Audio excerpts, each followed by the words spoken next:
د میدان وردګو ولسونو د یو پراخ لاریون پر مهال د دې ولایت امنیه قمندان ګوښه کېدو غوښتنه وکړه.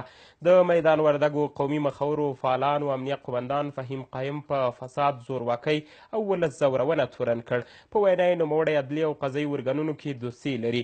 لاریونوان ګواښونه کوي که حکومت د امنیه قمندان لرې کولو کې زر اقدام ونه کړي، اعتراضونو ته به دوام ورکړي. د میدان وردګو والي محمد حارث شاه جهان د لاریون کوونکو استازو ته ډاډ ورکړ چې غږ او غوښتنې به یې تر مرکز پورې ورسوي.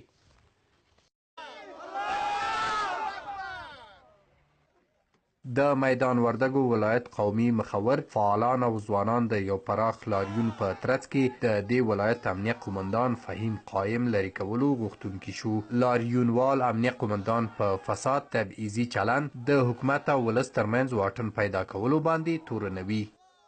هر ځل چې دی په کوم ولایت کې مقرر شوی دی هلته ولسونه تسوګمو راغلي په لاریونو باندې ایسته شوی دی. دا ځل بیا زموږ په ولس باندې تپل شوی دی، خاین دی، غل دی، مفسد دی. میدان وردګو ټول ولسونه یې په یوه غږ نه غواړي.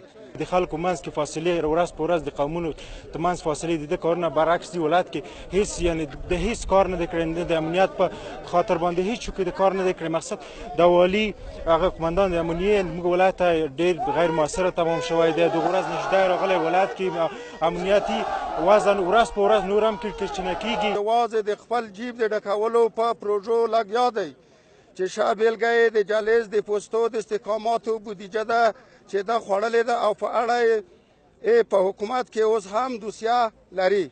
دوی هر څه زر د فهیم قایم ګوښه کولو غوښتنه کوي. په خبره یې امنیه قمندان عدلي ارګانونو کې دوسیې لري او حکومت هم د نوموړي نااهلۍ او بې کفایتۍ څخه خبر دی.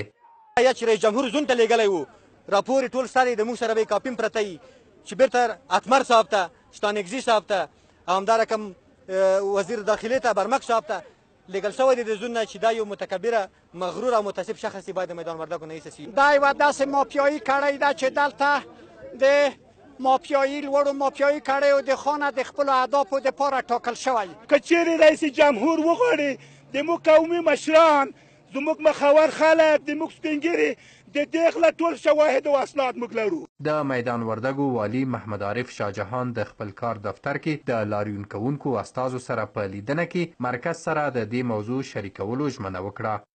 انتظار ما از شما این است که در برابر مشکلات یک مقدار با صبر برخورد کنین. با صبر به جای میرسه. کار شما را برای حکومت میشنوه، ما صدای شما را به حکومت میرسانیم، جوابشان برای شما با همین امانت داریم. د میدان وردګو ولسي مخور او مدني فعالان د لاریون پریکړه لیک کې د نظام او امنیتي ځواکونو څخه ملاتړ اعلان کړ او ګواښنه یې وکړه که غوښتنې ونه منل شي د کابل کندهار لوی لارې تړلو سربیره به د ولسوالیو څخه نیولې تر مرکزه مدني اعتراضونه پیل کړي.